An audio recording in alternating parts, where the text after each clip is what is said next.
look at projects for financing potential. And then we are looking at SRF as a potential, but we are also looking at a variety of options for creative funding and financing mechanisms, so that we can get all of the different resources to kind of come together to get these creative projects off the ground and get them moving forward. We did want to apologize in advance for any of you that might have attended a previous presentation of ours, because many aspects will look familiar, but hopefully you'll get something new out of it. And we just want to say thank you again, and hopefully you'll be able to ask some questions maybe that you thought of in the meantime. But yes, we appreciate everyone that's here. So I have a couple of my colleagues here that I wanted to introduce you to. So first, I have Becca Truman.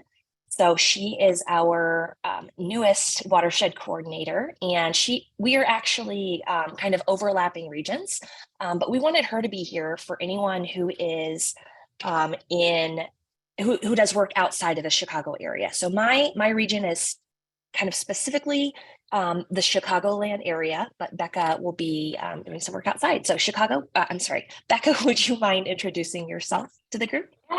Yeah. Thank you, Stacy. And I'm just really happy to be here and sort of, like I've been saying, be a fly on the wall for these meetings. So as Stacy said, my name is Becca Truman, and this is my first full week with QV. So just jumping in here, I'm based in Louisville, Kentucky, and as Stacy said, I'll be her counterpart focused on the Mississippi River Basin, specifically those 10 states that are directly touching the Mississippi River. So Minnesota, Wisconsin, down to Mississippi and Louisiana. It's a pretty big area. So just like Stacy's been doing in Chicagoland, my first big task is really identifying and connecting with the partners in this area, and being a resource and trying to jump in and connect some of the projects and the potential projects to federal funds, including SRF as well as others. So my contact information will be at the end of the slide, and I can throw it up in the chat as well. But if you're working outside of the Chicagoland area in some of those states, then please, I encourage you to connect with me, and I really look forward to kind of moving in and jumping in here. So thanks, Stacy. I'll stop there. Awesome, Becca. Thank you so much. Okay, so now I would like to introduce the leader for Quantified Ventures of the Watershed Coordinator Initiative, Sean O'Rourke. Sean, he will be leading us through this presentation, and then we will get into some opportunity for questions and discussing any questions that you may have. So Sean, would you like to introduce yourself and start off with the presentation? Sounds good. Thanks, Drew. Thanks to everyone on the call.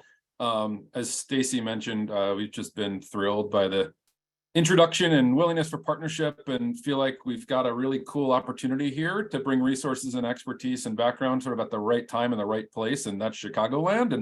And so thanks for the opportunity to present today. I'm Sean O'Rourke, Director on the Water, Climate, and Finance team at Quantified Ventures, which I'll talk about Quantified Ventures a little bit more in a second.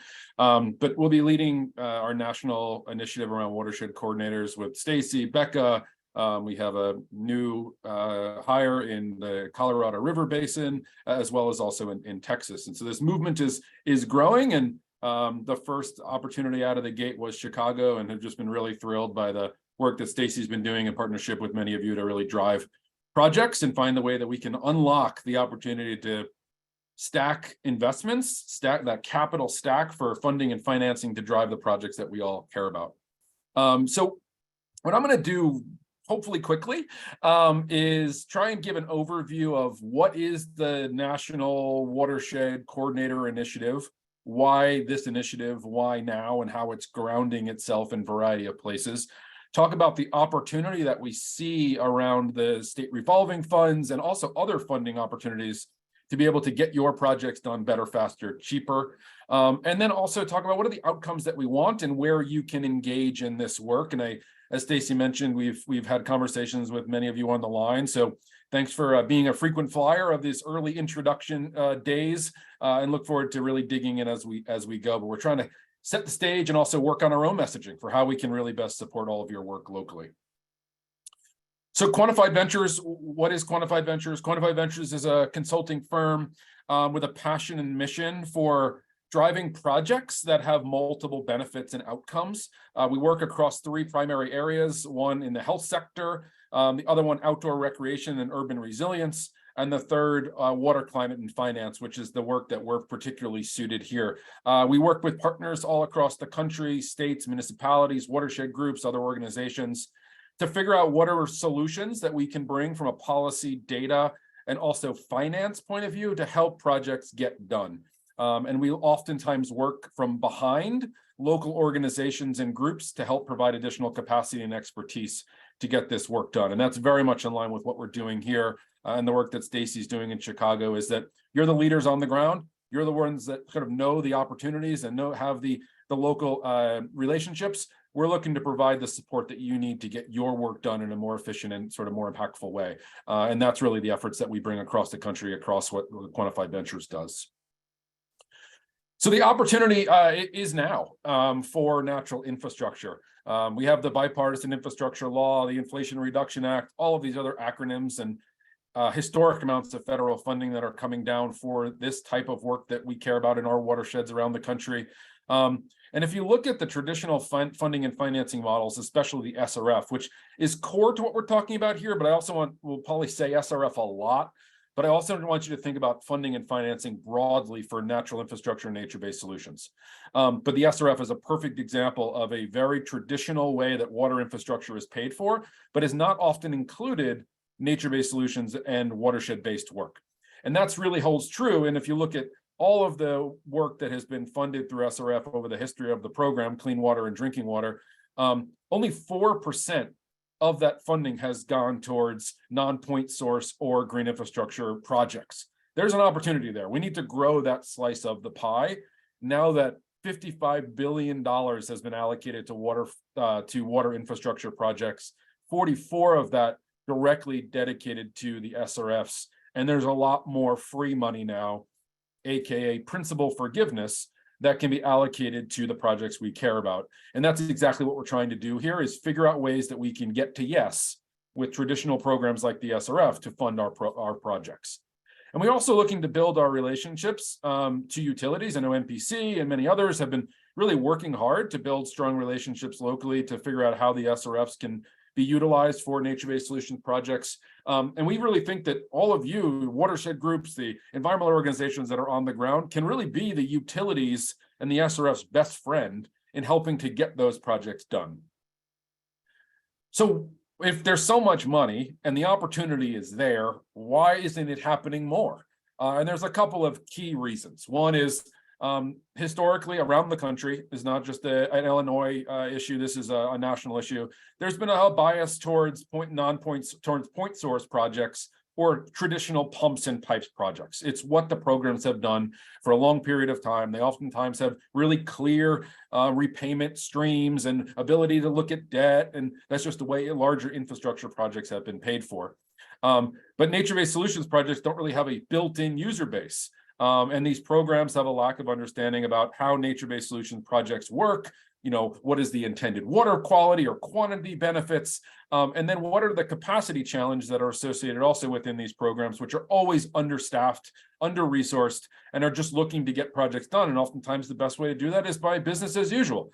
And so these projects are non-traditional and require a non-traditional skill set. There's also an issue with bringing together multiple players and partners to these types of projects. They oftentimes take a village to get done, and that requires additional capacity as well as creativity to get projects across the finish line. In a program, a federal program that has a lot of requirements and crosscutters, that is oftentimes difficult to match with nature-based solutions. So what is the opportunity for all of us? We need to make the case that nature-based solution and non-point source pollution projects are really cost-effective. They can have the exact same opportunity and benefits as traditional gray projects and have the other benefits as well. Watershed conservation groups also fill capacity within the local utilities. You can identify projects, you can manage projects. I love the comment earlier before we started, the role of maintenance. That is one of the biggest issues that we're seeing, and it's landing. And I know that just by the fact that you're looking at it, you're seeing it in Chicago as well. How do we look at long-term maintenance and opportunities, and what are the community-based partnerships associated with that? Many mission-aligned non-point source pollution projects are also directly in line with municipal needs. Instead of doing business as usual, is there a way we might be able to tweak that project or describe it in a different way to get at the same outcomes, but maybe it has more green infrastructure opportunity above the surface instead of everything below? I mentioned earlier, non-traditional projects, water projects require a non-traditional skill set. These water projects, especially in urban areas, require a different engineering approach, different design, different partners that maybe have not always been brought in. And that's absolutely critical to be able to get these projects done. And you all have the trust of the community. You bring that to the table. Let's leverage that. That trust and local buy-in is something that is the secret sauce to getting work done.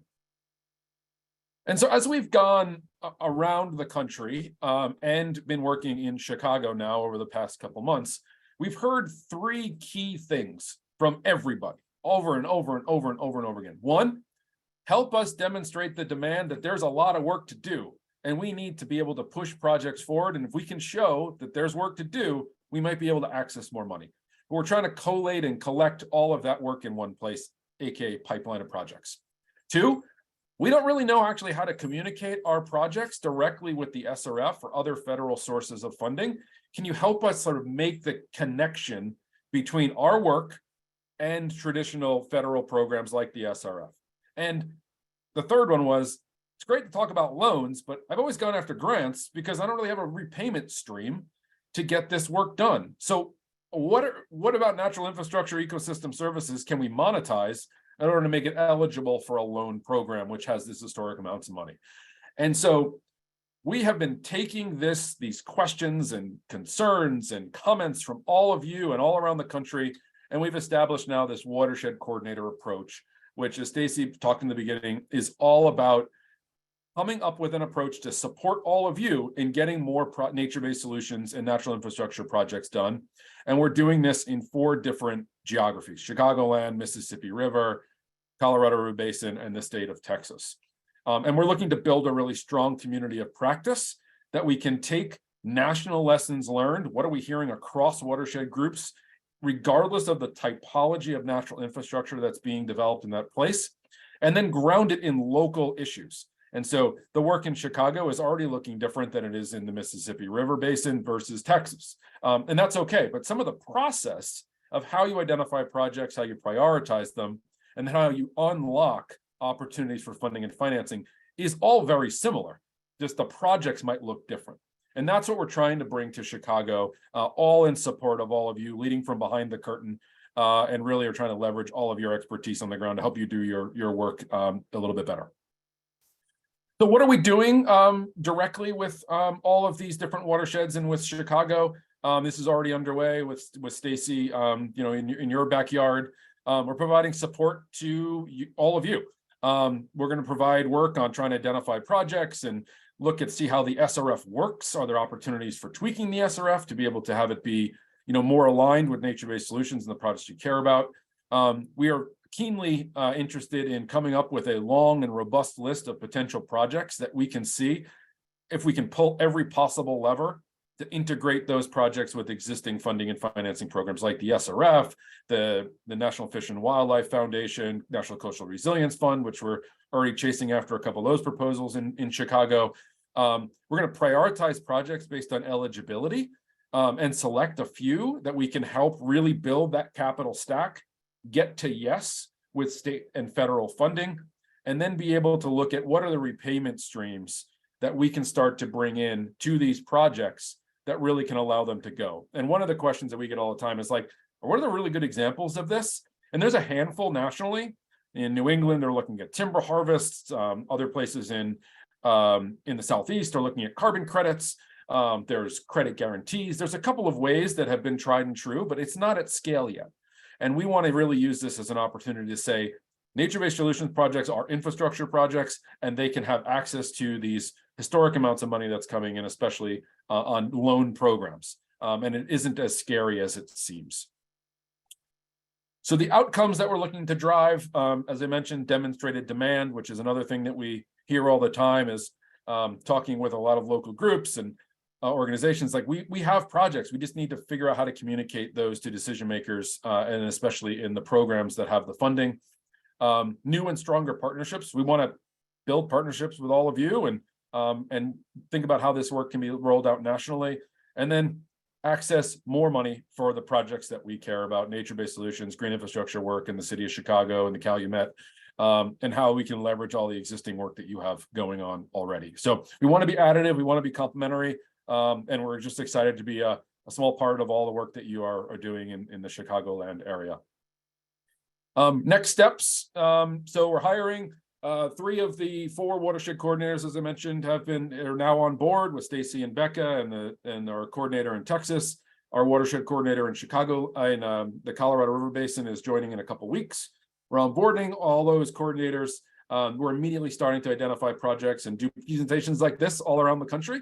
And then the last one that I want to mention that I think is really important is this is a sort of very broad, complicated set of projects, as well as skill sets. And we're going to be providing training to all of our watershed coordinators to have skill sets and key areas of expertise that directly align with the opportunities that we see in their geography. So, for example, Stacy is an absolute expert on the SRFs, but are there other areas that she's hearing opportunities that we can train to be able to have her be more effective in working with you? And we're going to be doing that all across the country. So again, really quick kind of lightning round presentation of what we're doing all around the country. Again, thank you for the willingness to allow us to work with you. And I know Stacy's already had some terrific and really fruitful conversations with all of you as we launch. So I'll pause there, but thanks again for the chance to join. Stacy, I'll kick it back over to you. Yeah. Okay. So we just want to see, first of all, if there are any kind of initial reactions, any questions about kind of what we've described, how we can be of use to any of you.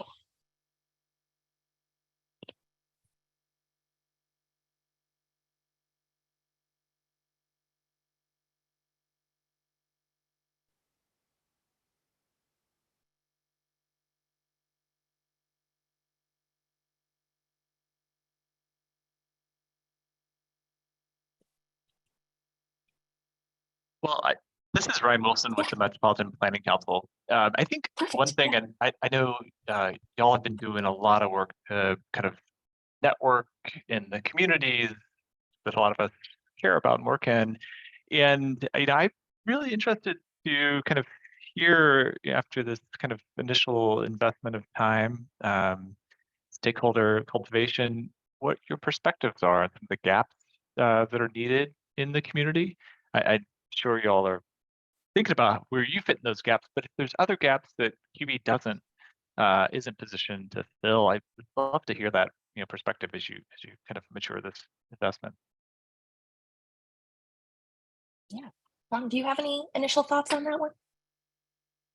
So one of the initial thoughts that we've seen is that there's a lot of really deep work that's been going on for a long time, and we're starting to hear some areas that are sort of high priority. The Calumet has been one that we've heard over and over and over again. And there's already work that's underway, and our goal is to not sort of get ahead of any of that, but is there opportunities for us to accelerate and link to new funding programs that may not have been thought of before?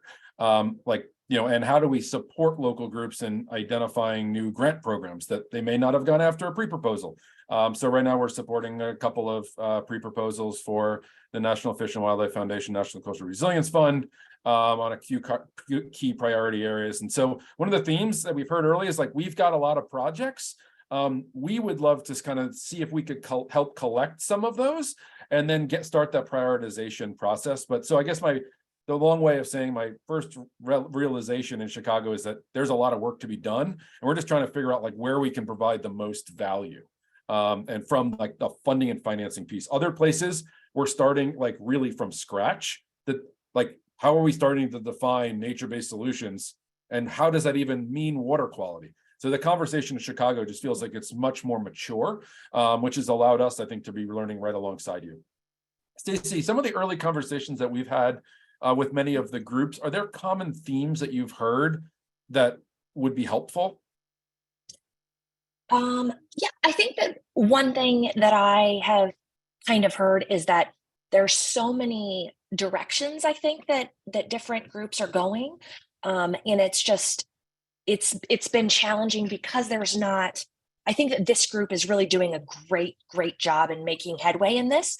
But in terms of like having a strategic plan for the city, I guess, in like addressing kind of everything at once. I don't know how to really address that, but I think that Chicago is in far better place than most of the other locations that we're working. Sean, do you know what I'm kind of trying to say and how to describe that? But I mean, I think that everything that we've seen, I feel like the organizations, I think there's just a lot of players, and that's just because there's so much passion in the field, which is a really great problem to have, I think.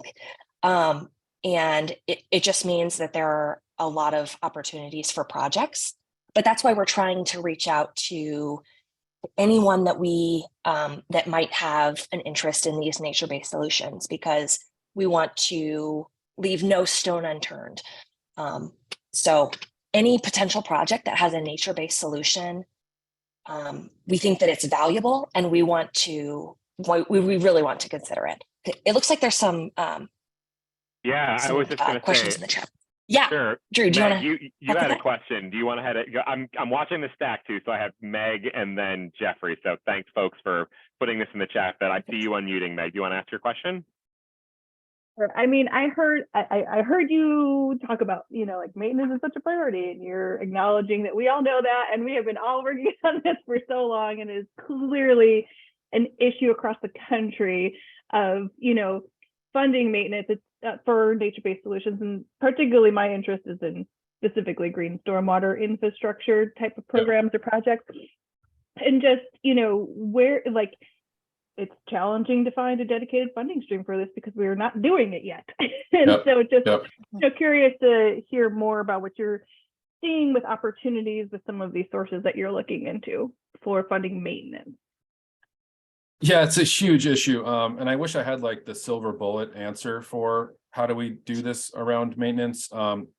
This is an everywhere problem.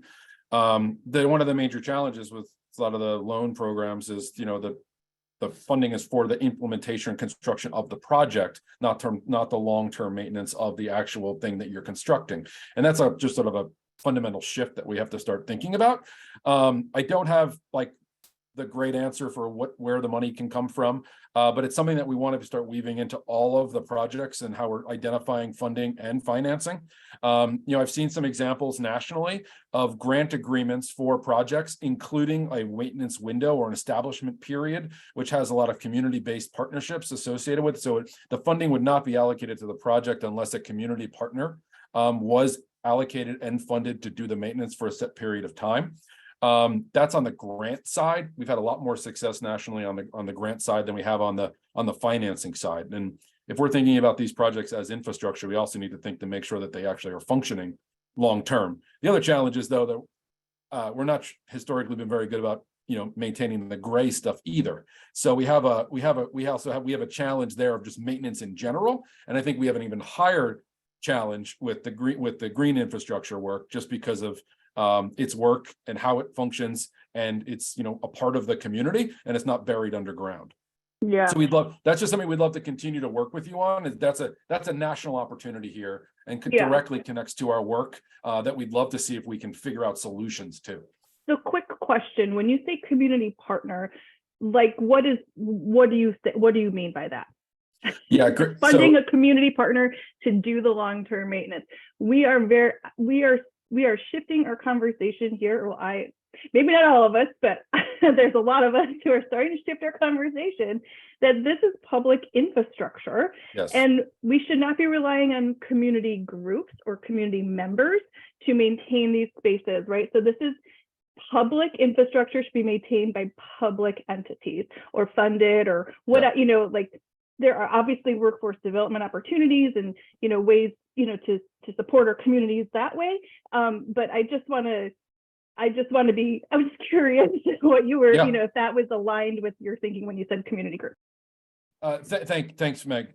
So one example that I know, I most recently am from, I live in Vermont now, but I most recently came from Rhode Island. And one of the programs that we were working on with the Department of Transportation, as they were under an EPA consent decree for water quality issues inside of the receiving water bodies around the state. And so the Department of Transportation was building a lot of green infrastructure work. Their maintenance regime all relied on a whole bunch of, folks who kind of did the mow and blow approach, which did not match well with maintaining green infrastructure from one, capacity, and two, training. And there was an opportunity with a lot of the local nonprofit community-based organizations to said, hey, we think we're really well suited to do this work, but we can't do this on top of all the other work we're doing too. We need to be a paid partner and actually be paid for the work we're doing. And so Department of Transportation said, we'll pay to do the design and construction of these projects, and we'll also then pay local groups to be doing maintenance as part of the overall establishment as well as long-term performance of these projects. And so I think we've relied on local groups for too long to be able to say, hey, great, everyone go to the ribbon cutting, isn't this awesome? And then the responsibility falls on local groups to maintain, as instead of being a partner in the overall delivery of these projects and actually being, compensated for the work they're doing. I fully agree that it needs to be a kind of infrastructure-based approach.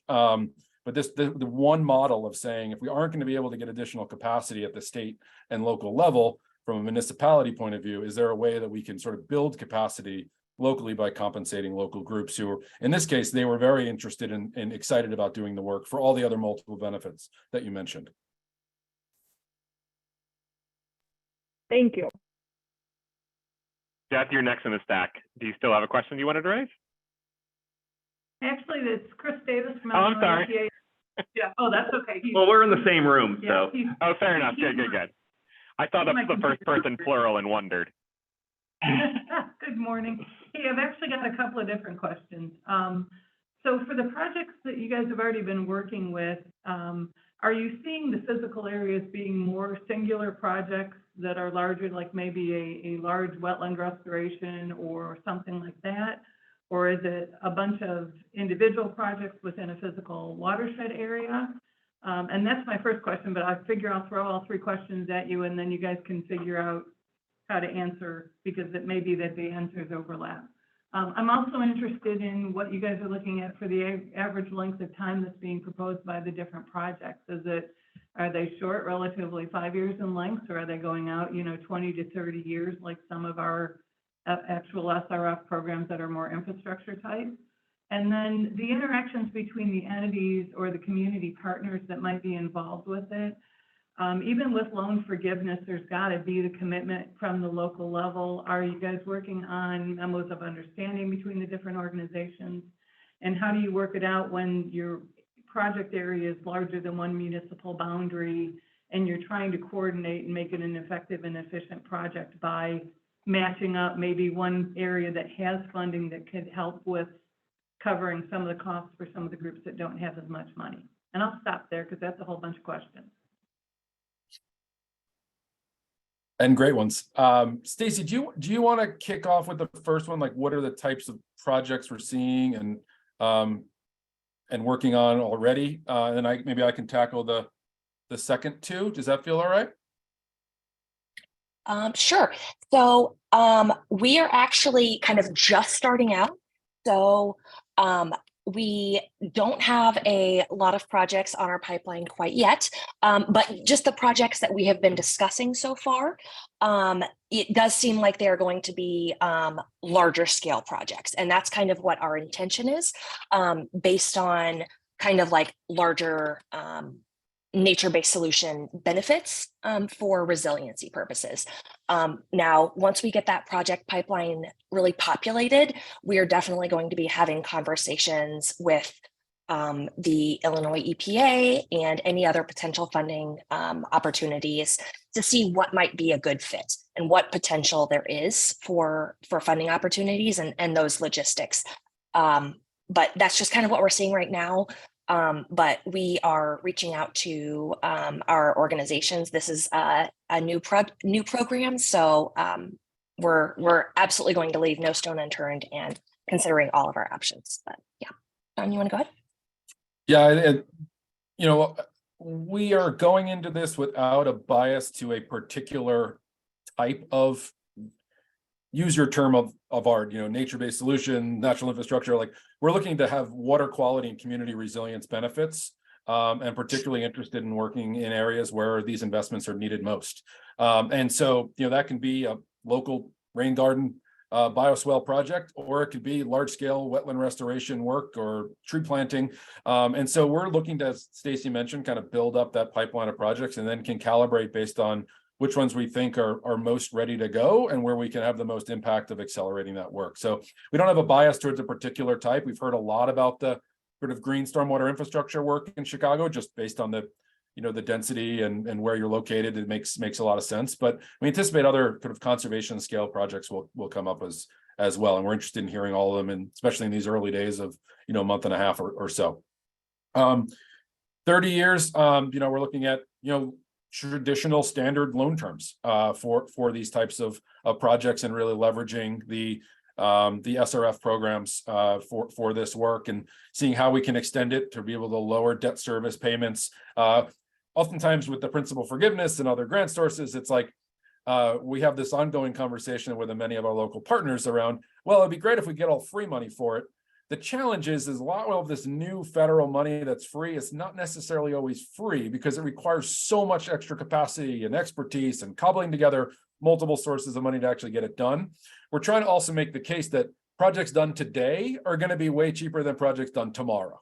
And one way to get there might be accessing federal loan dollars through, say, SRF. And so that understanding of like overall cost of capital, which includes time for an expertise of all of you, we're going to start factoring that in to see how we can come up with the best way to get these projects done. And it'll probably always be a mix of loan and multiple grants, and we'll kind of help build that capital stack, as we call it. And then finally, the good answer around kind of project area, MOU, sponsors, that's something we're going to work on and figure out. We always talk about regionalization. I was actually on a call this morning with an entity out of the DC area, and we always talk about the benefit of regionalization and working across municipal boundaries, but that's like one of the dirtiest words in all of this work is regionalization. We always talk about sharing, and then it's like when it comes down to regionalization, it's like, well, I don't know, that's kind of that line is really important, even though the outcomes of the project span both, and then you have multiple procurement and you're all going about the same thing multiple times. We think there's an opportunity to start looking at all of these projects. Can we stack multiple projects and be able to streamline procurement and get loan dollars done to be able to get more projects done better, faster, cheaper? And so we don't have a particular answer of like how we're going to do that yet, but we're really, that pipeline of projects and understanding all of your needs will help us get there. So really look forward to kind of hearing what all your opportunities are, and then we can bring the kind of best case examples nationally to Chicago.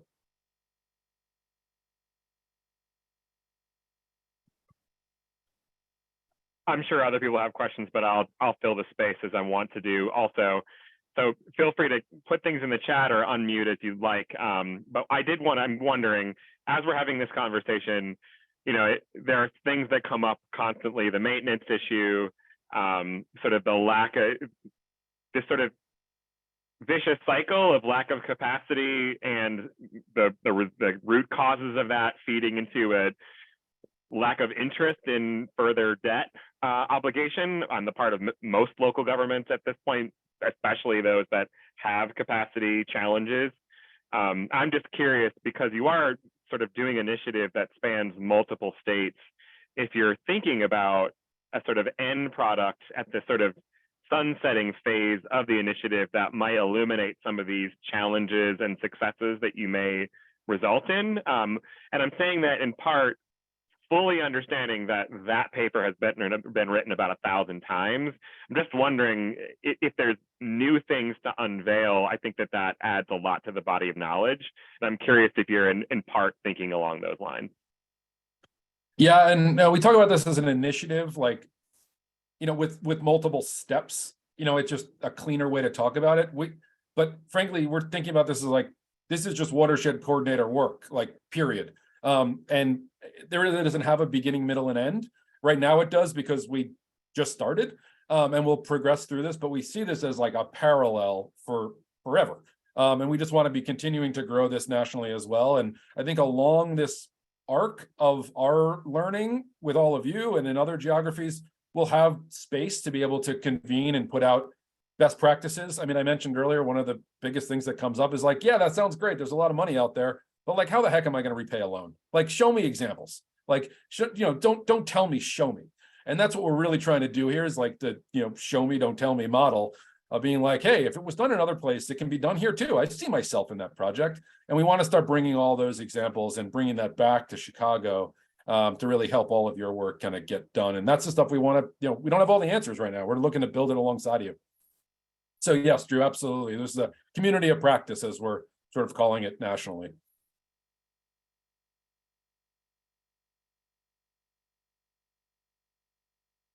I'm trying not to talk, so please feel free to ask questions, but I have another one too.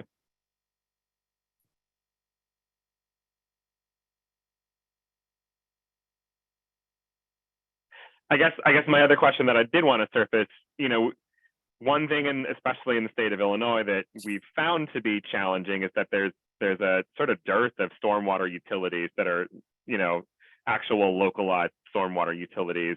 And that means both the organizing of solutions to stormwater management issues, but also the lack of a revenue stream dedicated to stormwater. And I'm not here to say one thing or another about that necessarily, but I'm wondering what your perspective again is working in multiple states. Is that a huge thing to overcome here that you're seeing in other places where there may be more stormwater utilities having an easier time of it? Or am I just creating a problem that's not really there? Maybe I'll take a first crack, and Stacey, Becca, feel free to jump in. From our perspective, anytime there's a dedicated revenue stream to pay for the stuff that we really care about, it makes it a heck of a lot easier. So I'll put the political aspects aside that we all know, and everyone on this call probably has examples and war stories around stormwater utilities. The other challenge, though, around paying for stormwater is that everyone already pays for it anyway.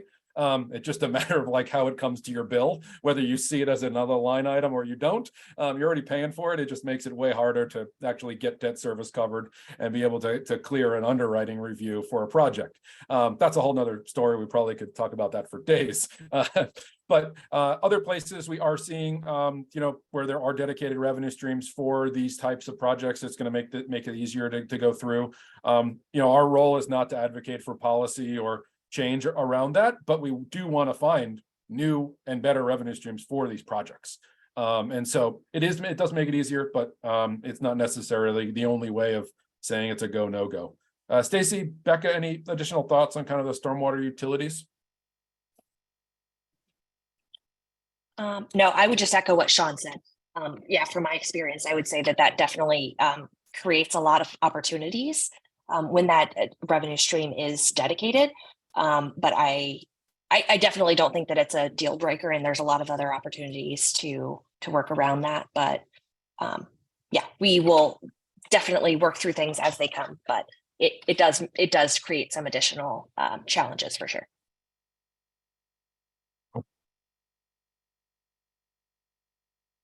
This is Chris Davis from Illinois EPA again.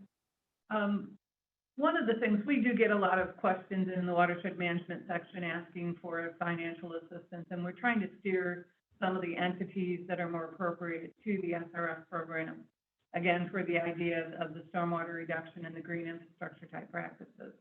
One of the conversations that I try to have with the majority of them is if they're trying to get their local community engaged in the financial process of this, is to point out that if the projects are designed well and are done early on, the costs that the community might be running into for operation and maintenance or emergency repairs of the community, whether it's flooding issues, dredging issues, whatever it is, the communities could be taking the money that they are already actually spending to maintain a system and apply it to the loan repayment program, with the idea that they're making their citizens happier because they aren't getting flooded out as much, and they really aren't spending any more money than what they're already having to spend due to the damage and the responses that they need to do. So that might be a way to sell the concept to some of the partners that are already investing in the community, but could be doing it at the front end instead of at the back end. Love that idea. That's really smart. Thank you. And one that we're definitely going to make note of here. I thank you for the comment. It's really helpful. Yeah, I just want to echo too, and a lot of the work that a previous employer was around sort of figuring out if there's any way to reasonably quantify the damage cost that you're incurring year over year that should be entered into the factoring when you think about the cost of a new solution. And so I was curious if QV's done work on that, because it seems like it's sort of in your wheelhouse, and please forgive me if there's something obvious out there that I'm missing. One of the areas that we are looking at, especially in the coastal resilience space, is on avoided costs. Right. It gets really tricky. You know, that's one of Right. the major challenges. And then the more resilient, the more resilient you are, the less avoided costs you have. So it's like you Right. can put yourself out of business in a way. Sure. So, but that is something that we're trying to look at. In insurance is another one that we're looking at. I know it might be going off on a tangent here, but looking for ways that payers are already contributing dollars, where an investment in a different way would reduce the amount of money that they're already putting out. And so that delta can actually be captured. The avoided cost is way more difficult, but an annual policy or premium payment on insurance, then that's another municipal opportunity too. And the challenge is a lot of time municipalities pool insurance across a region, so it gets hard to untangle. But you know, the insurance premiums is one example of other ways that we might be able to start unlocking savings as payment or revenue stream. Got it. Thank you.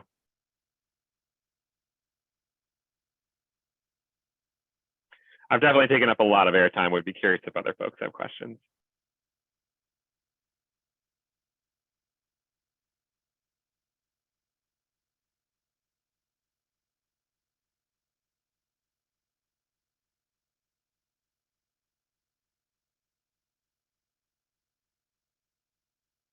If not, Stacey, it looks like you unmuted. Yeah, so I was just going to just mention, if no one else has questions, that we are actively seeking projects for our project pipeline. So if there are any projects in any phase of development, we are happy to begin looking at funding and financing options for those. And we can receive those at any time in any, like I said, any phase of development.